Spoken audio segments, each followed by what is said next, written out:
పిల్లలు పుట్టాలంటే ట్యాబ్లెట్, పిల్లలు ఆపు చేయాలంటే ట్యాబ్లెట్, అన్నిటికీ ట్యాబ్లెట్లు. అంటే సరిగ్గా మనం కక్కస్ చేయట్లేదు, సరిగ్గా మనం ఉచ్ఛ్వాస నిశ్వాసాలని ఆడటం లేదు, సరిగ్గా మన పిల్లల్ని పుట్టించుకునే అతి అద్భుతమైన దేవుడిచ్చిన ఈ కార్యక్రమాన్ని కూడా సరిగ్గా నిర్వర్తించలేకపోయే దీన స్థితికి మన మానవ కులం వచ్చింది. దీనికి ఇంకొక అద్భుతమైన ఉదాహరణ మీకు ఇస్తున్నాను. వయాగ్రా అని ఒక ట్యాబ్లెట్ $1 బిలియన్ బిజినెస్. అంటే ఏమిటి?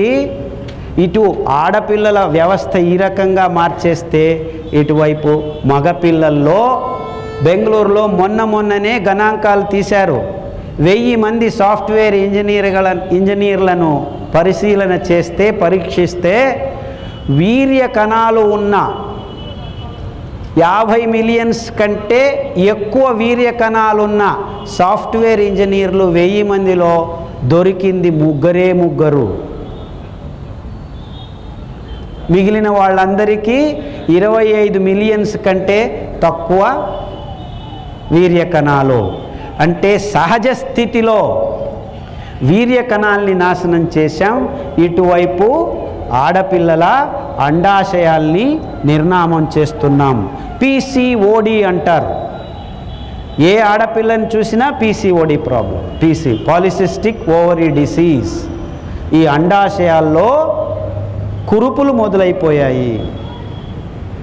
ఎంతోమంది నా దగ్గరికి, డాక్టర్ పిల్లలు పుట్టడం లేదు, మాకు పెళ్ళయి 5 సంవత్సరాలైంది, 6 సంవత్సరాలైంది, 8 సంవత్సరాలైంది, ఏమిటి ప్రాబ్లము అని చూస్తే PCOD ఒకవైపు, ఇంకొక వైపు అజూస్పర్మియా, ఆలిగోస్పర్మియా, అంటే వీర్యాణు కణాలు లేనే లేవు, ఉన్నా సరిగ్గా లేవు.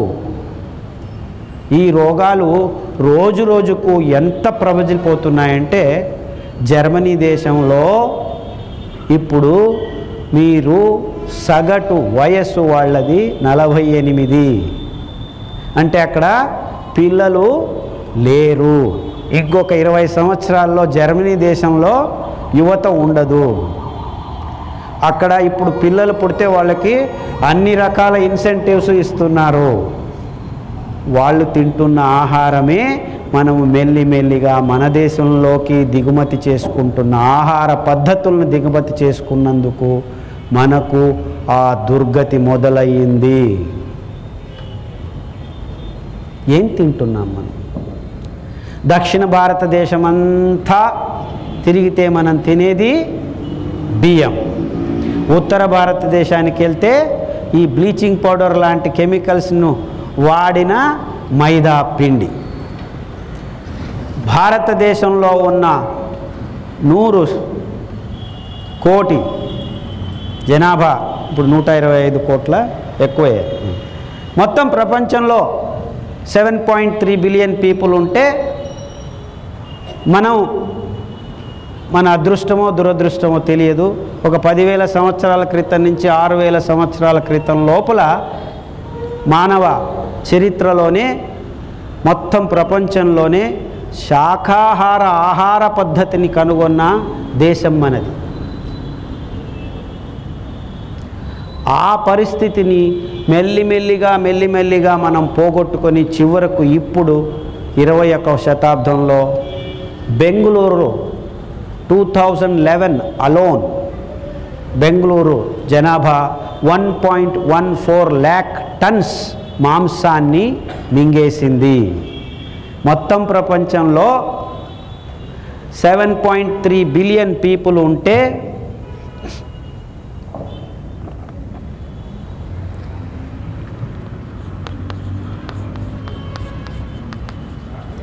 బిలియన్ అంటే 1 పక్కన 9 సున్నాలు, 1 పక్కన 9 సున్నాలు. ఈ 7.3 బిలియన్ పీపుల్ కోసమని ఎంత మాంసాన్ని ఈ భూగోళం మీద ఉత్పాదన చేస్తున్నారు అంటే 2005 సంవత్సరం గణాంకాల ప్రకారం 50 బిలియన్ కోళ్ళు 5 బిలియన్ పందులు, 6 బిలియన్ ఆవులు,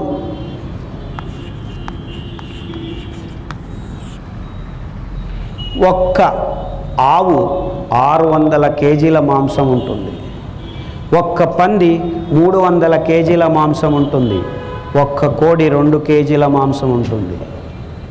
ఇదే పద్ధతి, అసహజ పద్ధతిని మనం ఈ కోళ్లను, పందులను, ఆవులను పెంచేదానికి వాడుతున్నాం. ఏం చేస్తున్నాం? ఒకవైపు సోయాబీను, ఒకవైపు మొక్కజొన్నను ఎంత పెద్ద ప్రమాణంలో పెంచాలి అంటే 1 కేజీ మాంసము తయారు కావాలంటే 7 నుంచి 8 కేజీల ధాన్యాన్ని ఆ కోడి కానీ, ఆ పంది కానీ, ఆ ఆవు కానీ తినాలి. అంటే 7 కేజీల ధాన్యం 1 కేజీ మాంసం కోసం వాడాల్సి వస్తుంది. 50 బిలియన్ కోళ్ళు అంటే 1 కోడి 2 కేజీలు అయితే 100 బిలియన్ కిలో మాంసం అది.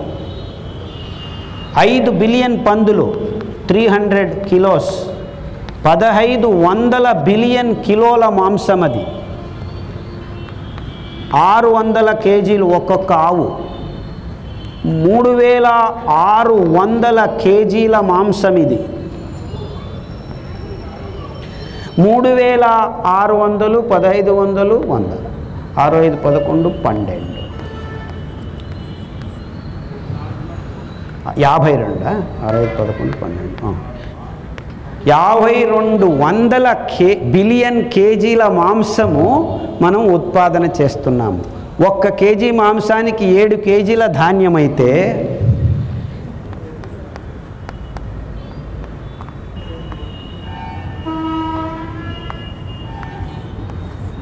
36,400 బిలియన్ కేజీల ధాన్యాన్ని మనం ఈ మాంసం కోసం ఉత్పాదన చేస్తున్నాం.